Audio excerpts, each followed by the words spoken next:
Welcome to the bold analysis. Recently, yesterday, some fellows were really asking me a question about, Kevin, what's your thought about Wafula Chebukati's wife being appointed to the Commission of Revenue Allocation, CRA?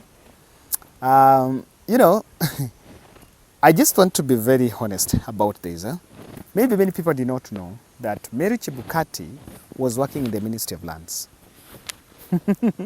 Yeah, so she's not new, really. She's not new in government. She was around. She's around government. So she was working in the Ministry of Lands.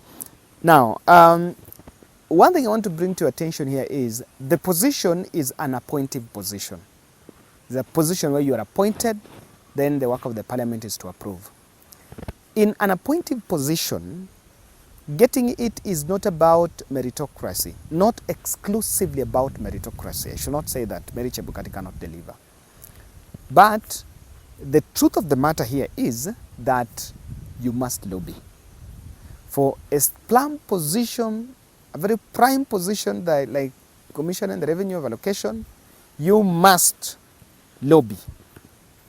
So what the question that I think many should actually look at is, what was Mary Chebukati's leverage, lobbying edge against all the other people that maybe were eyeing that position?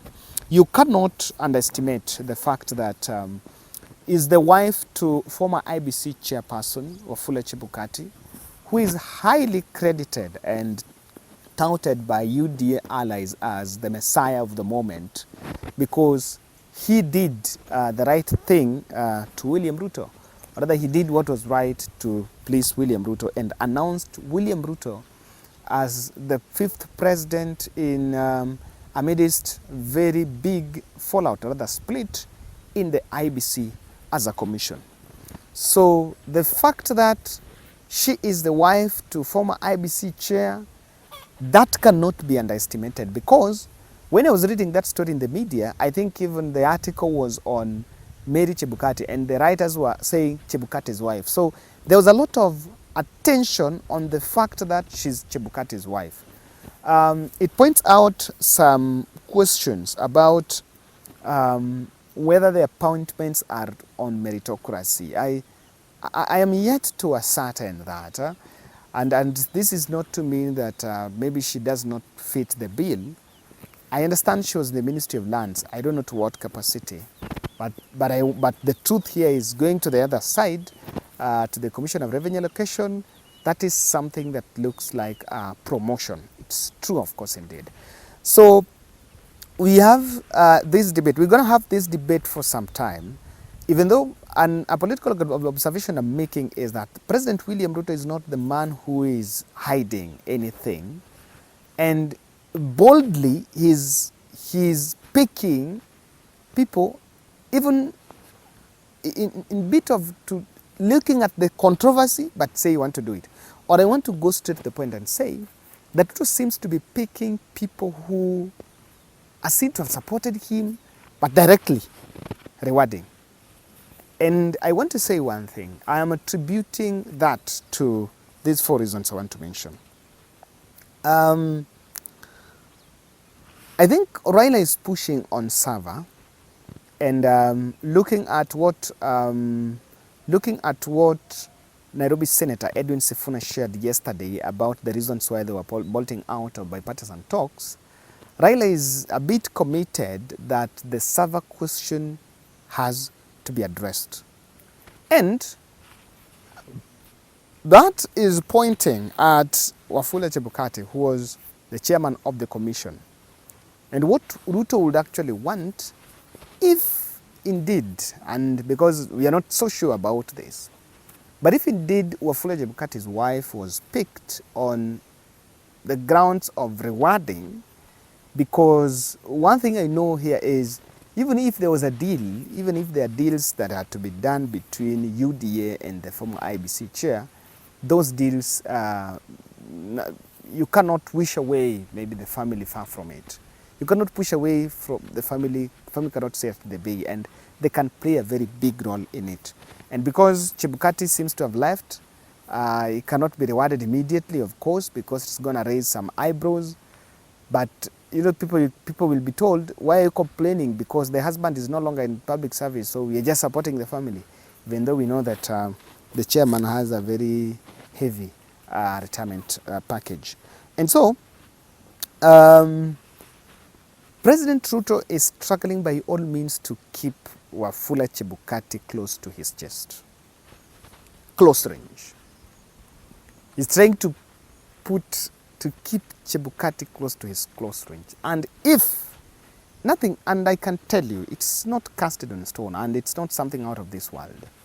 There is a high possibility that in Ruto Chebukati deal, and I'm one person that believed there was a deal, because, and I don't believe, my reason for believing there was a deal is because Chebukati himself in an affidavit swearing that Azimio had an offer through Tuju. And we've always said, okay, fine. We settled that matter by saying, because Azimio had an offer and did not dance to their tune, as you say, they had an offer, then that means someone had a better offer. So part of what would be the better offer could have been rewarding maybe some plum jobs to some very close people, close to the chairman. So that could be it, that Raila's push for Sava is making William Ruto a bit insecure and is feeling like what you need to do, you must keep Wafula, or you must keep Chebukati around you. Now, the other reason why William Ruto is keeping Chebukati around, and I don't think it's about the wife of Mary, could it be still possible that the 2022 concept is still on table? You know, it's highly possible that even if you're going to have a new commission, but what the template that might have been used in 2022 could still be what is being planned for 2027. So that is why he will not want to sever ties with Wafula Chebukati. And this is going on because as we talk, we have a whole question about the audit of the last year's presidential election. It's something on table, and I think it's one of the breakaway points. It's one of the point of break between Ruto and Raila side in that bipartisan talks that collapsed.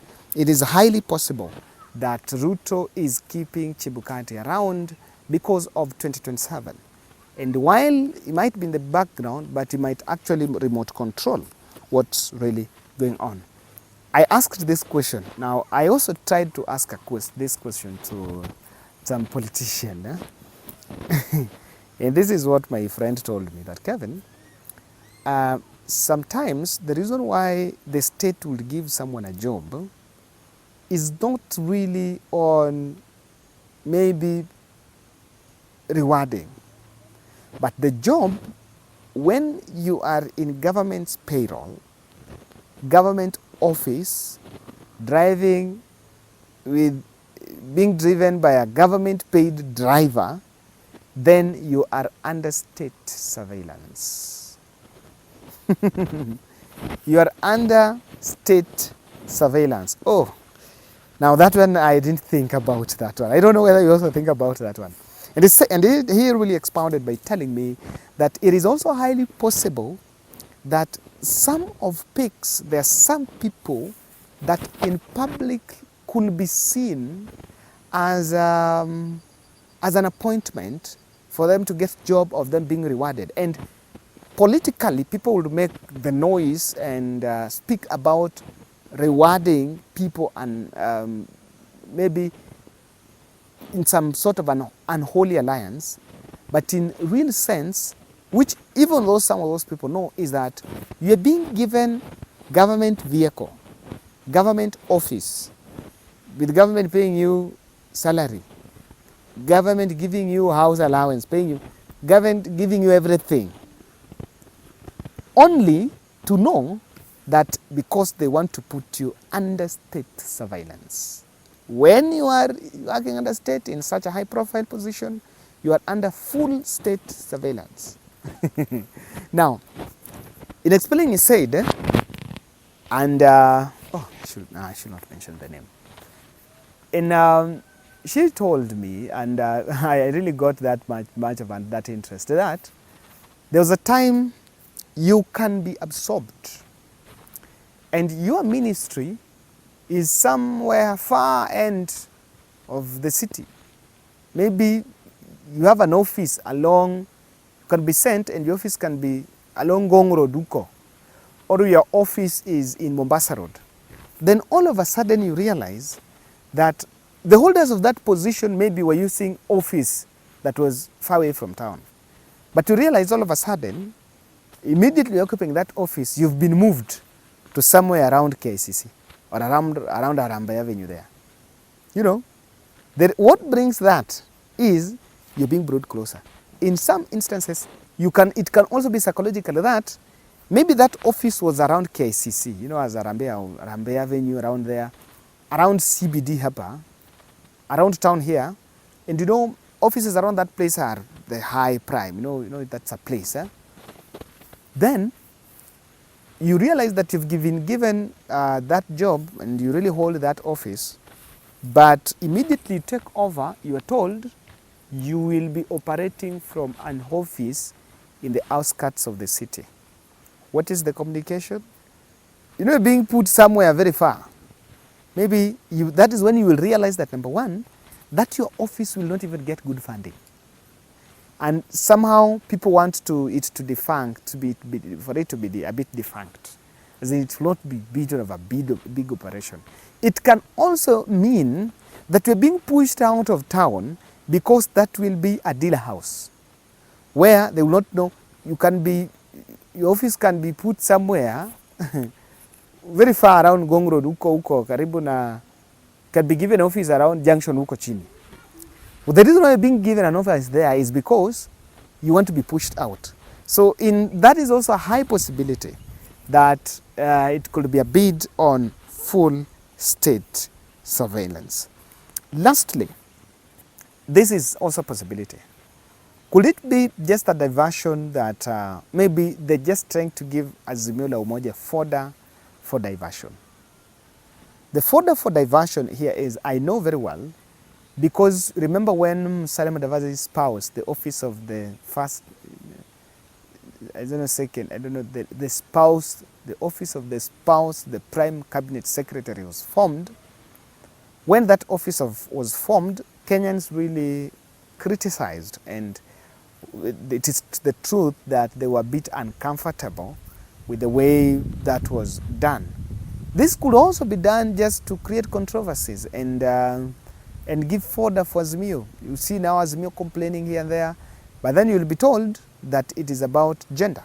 A woman has been picked. Why are you guys complaining? Because we picked a woman as one of it. So, ladies and gentlemen, that's my take on it. I don't know what you think, but that is a bit of my understanding on what might be happening behind the scene.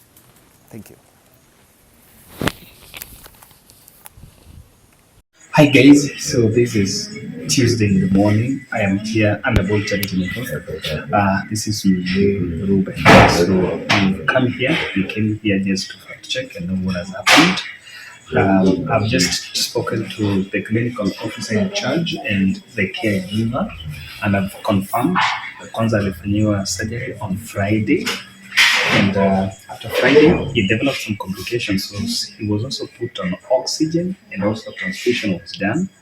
But as you can see, he is recuperating well, and we are really praying that he's going to make it. The surgery was successful as of the report that I received, even though he's not still strong. So we want to say thank you very much for supporting this family. We are also going to do a cash transfer to support the rest of it that is needed, because we've been told we can only survive on fluids and fruits. And I believe, and I want to say thank you very much for this. This was a very short notice. We did a 2 days fundraiser, and I'm just so grateful that we really supported him there. Even in his advanced age, and may God bless you in a special way. I want us also to get a soundbite from the caregiver, who is also the wife. Mama Rachel is going to talk to us about this. Here's a comment. Mama Rachel, now over to you. Okay, thank you very much. I'm Recho Shiramu. I'm back to Ruben Mary Shiramu. Thank you very much for your total support. Thank you for you have brought this far. You are really financially down, but your hand has really blessed us at a good level. Thank you, and may God bless you abundantly, and may you continue helping other people who are in need, and God will lift you up. Thank you very much, and may God bless you.